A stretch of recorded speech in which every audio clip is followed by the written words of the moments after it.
Tutorial is on the Ocean Signal Personal AIS Beacon or Man Overboard device found on all PFDs on Fireboat 1.5. What is AIS? AIS stands for Automatic Identification System.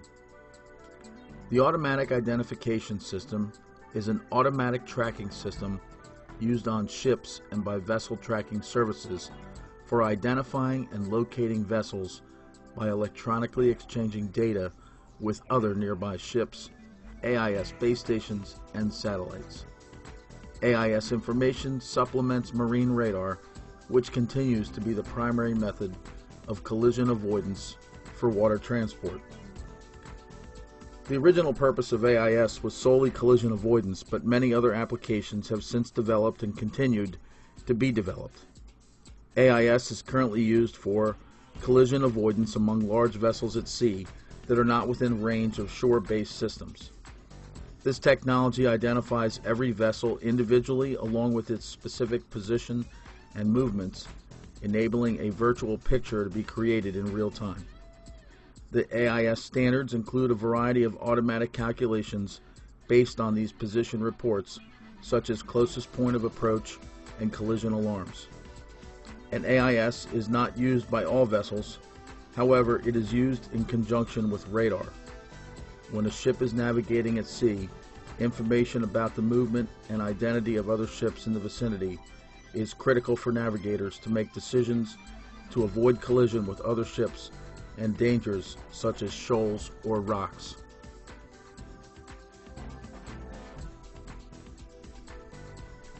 How does AIS work? AIS is basically a two-part system, one part VHF, one part GPS. It receives the information from other ships through the GPS, and it transmits its current position through the VHF antenna. There are two types of AIS available. Class A vessels have a mounted transceiver, and it is targeted at large commercial vessels. It requires a transceiver to maintain a constantly updated slot map in its memory such that it has prior knowledge of slots which are available for it to transmit. Transmissions are therefore prioritized within the AIS system. This is achieved through two receivers in continuous operation. Class A's must have an integrated display, transmit at 12.5 watts, and interface capability with multiple ship systems, which offers a sophisticated selection of features and functions. Class B, which like we have on Fireboat 1.5, is aimed at lighter commercial and leisure markets. These transceivers listen to the slot map immediately prior to transmitting and seek a slot where the noise in the slot is the same or similar to the background noise, thereby indicating that the slot is not being used by other AIS devices. Class B's transmit at 2 watts and are not required to have an integrated display. They can be connected to most display systems where they receive messages, and they will be displayed in lists on overlaid charts. Default transmission rate is normally every 30 seconds. What is DSC? DSC stands for Digital Selective Calling. It's a paging system that uses data signals to automate the transmission and reception of calls on VHF Marine Radio Channel 70. A DSC message is a brief burst of digitized information transmitted from one station to alert another station or stations. The DSC message automatically indicates the identity of the calling station and the priority or purpose of the call. Every DSC radio has a unique number, which you use to call other radios, just like a mobile phone. However, unlike mobile phones, DSC allows you to call every other radio in range at the same time if you are in trouble. It is activated by pressing the red button under the red translucent door on the front of the VHF radio. That button is to be depressed for 3 to 5 seconds. At that time, it will transmit the global position of the vessel to the Coast Guard and open up a DSC channel on the radio. What is MMSI? MMSI stands for Maritime Mobile Service Identity. This is basically the boat's serial number, or the device's serial number. MMSI is a 9-digit number used by maritime digital selective calling, automatic identification systems, and certain other equipment to uniquely identify it in that lot.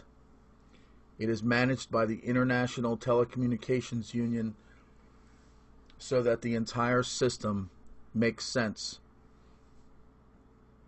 In the case of the Fireboat, its number begins with 338, which designates that it's from the United States of America. The remaining 6 digits designate the boat directly. Any vessel you see either making a DSC call or listing their MMSI number in their AIS that begin with the numbers 338 is designated from the U.S. The first 3 digits in this group are referred to as the MID, or the Maritime Identification Digits. They range from 201 to 775. Aids to navigation, or on the chart it would look like the capital letter A, lowercase to, and the capital N, designates the MID in digits 3, 4, and 5. Aids to navigation begin with 99, then 338, and then the last 4 digits would be their unique identifier. AIS search and rescue transmitters, or SARTs, S-A-R-T, have the format 970, then the next 2 digits are the manufacturer code, and the last 4 digits are the unique identifier. EPIRBs, like we also have on the Fireboat, are called Electronic Positioning Indicator Radio Beacons. They use the identity 974, then the manufacturer code, which would be digits 4 and 5, and then the unique identifier, which would be the last 4 digits of the set. MMSI as it relates to the ocean signal MOB1s used on the Fireboat.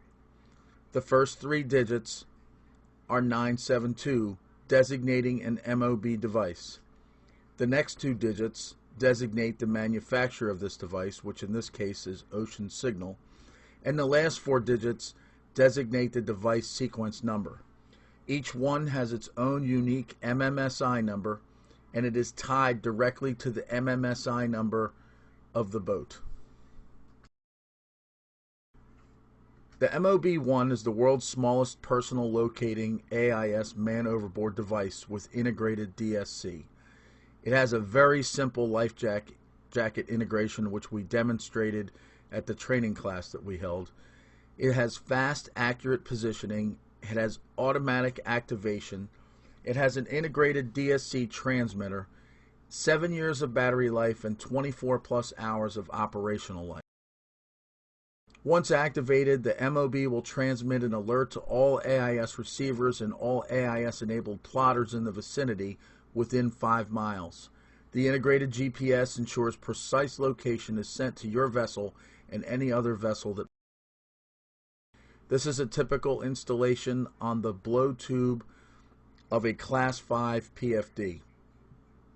All of this is concealed while the life jacket is worn and will never be visible unless the life jacket is activated. How the MOB works. It's intended to be installed within the life jacket and will activate automatically on inflation, sending the first alert within 15 seconds. The integrated strobe light ensures maximum visibility in low light conditions. It communicates with the vessel that you have been separated from and other vessels in the vicinity up to 5 miles, like I mentioned earlier. The best chance of rapid rescue if you fall overboard comes from your own vessel. Your crew needs to be immediately aware of the incident and keep track of your position while recovery is carried out. Even in the most moderate of seas, it is alarming how quickly a visual sighting of a man overboard can be lost. Once activated, the MOB will transmit an alert to all AIS receivers and all AIS-enabled chart plotters in the vicinity. The integrated GPS ensures precise location is sent to your vessel and any others that may be assisting. An additional feature of the MOB is its ability to activate the DSC alarm on your vessel's VHF, alerting your crew to the situation just in case they didn't see you fall overboard.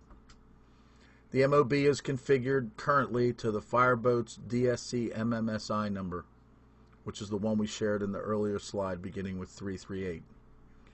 Each MOB has a unique MMSI number as well, which will display on the chart plotter when activated. Just by chance you see a number that begins with 972 on the chart plotter while we're out doing training or on a rescue, you can know for sure that that is a MOB and possibly a person in the water and should be taken seriously. The device does have automatic activation when correctly packed in a life jacket. It will automatically activate when the life jacket inflates. This was demonstrated in the class, and a separate video will be posted online accordingly. Should the life jacket fully fail to inflate, it may be necessary to assist the activation slide by pulling on the activation tape to fully release the activation slide. This is what it looks like deployed in the water. Additional slide. Manual activation. Only activate the MOB in situations requiring assistance. Only in an emergency. Deliberate misuse may result in a fine from the United States Coast Guard.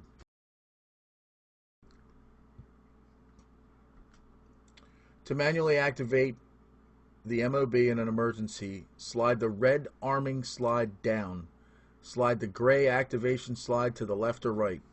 The strobe light will start flashing. The MOB will automatically start transmitting after 15 seconds.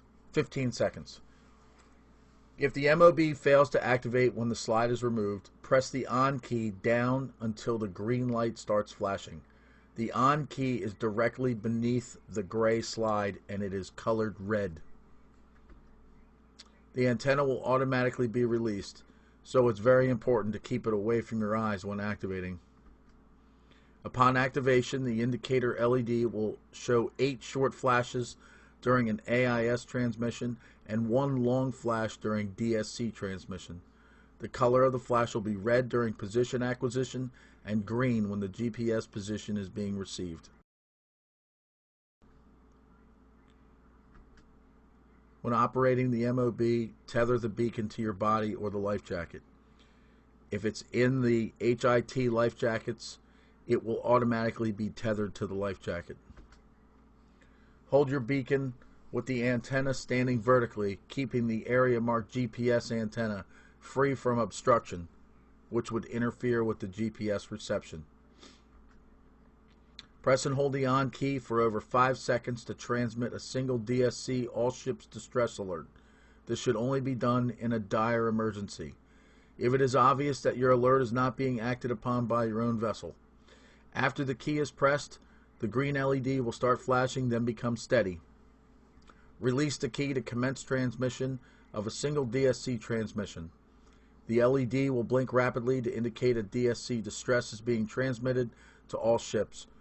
Red if there's no position available, and green when the GPS position is being received.